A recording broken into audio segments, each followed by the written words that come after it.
To be on the cheerleading team basically is a dream come true. Two cheerleaders heard my story that I wanted to be on the cheerleading squad and I was refused. And they went to the district and they kept fighting for it until it became a yes, and they called me that day. And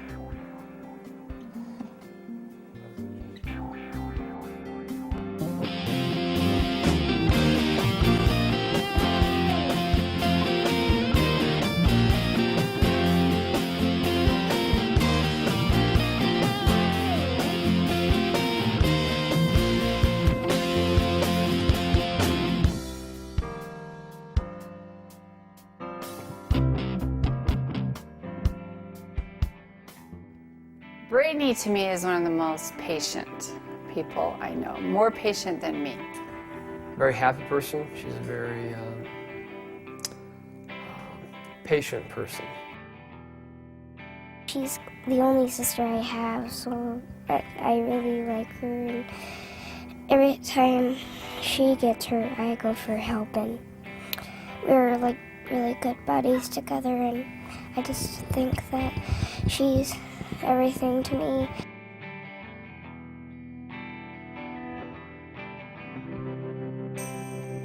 But earlier? What? Mater. It's Mater. Well, these guys And she squeezes it and it's Mater and he makes bubbles.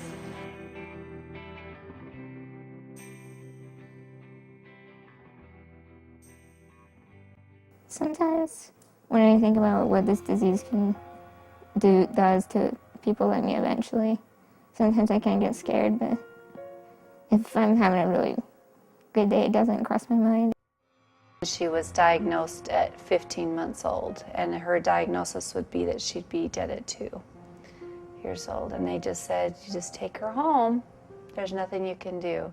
So that was kind of a shock, because you want something to grasp onto as a parent. You want something to be able to do to help your child, and yet we were told there's nothing you could do.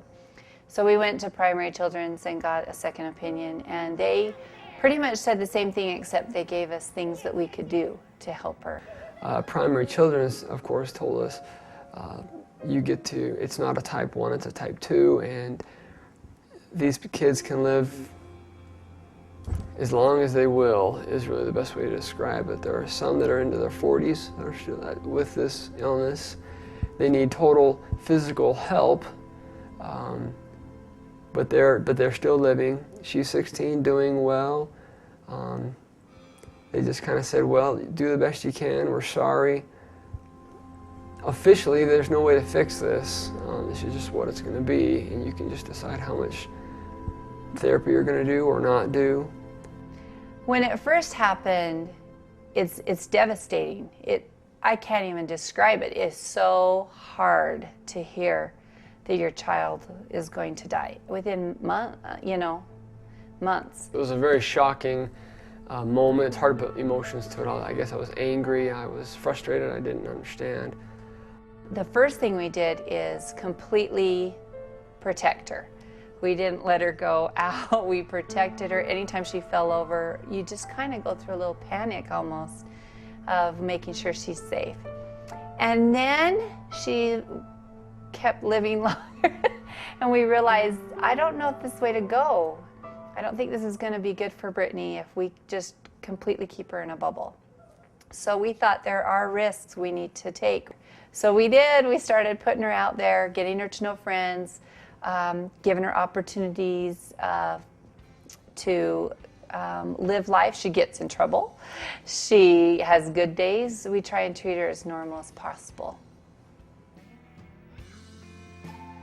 When she's around other people, she's got a good personality, but other people, when they get to know her and become involved in her life, you see the best sides of other people coming out.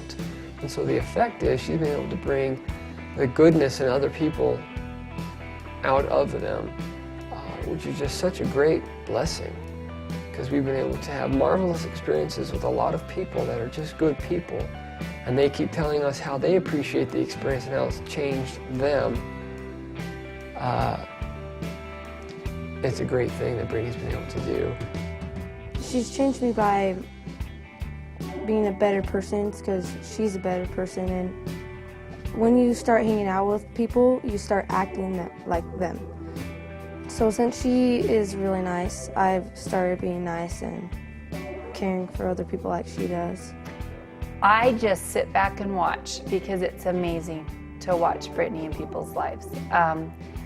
I can't believe the changes she's had on people, and most of it is that the people will tell me the effect that she has on them. That they will be going through something that's difficult, they will feel down in the dumps of what they're going through, and then they'll hear Brittany's story and say, what do I have to complain about? I better get up and get going and start fixing my life. To me, I almost think it's just because I was an influence on them, just because I was their friend. I don't know what else I could have possibly done for being another influence. Just try to be nice to people.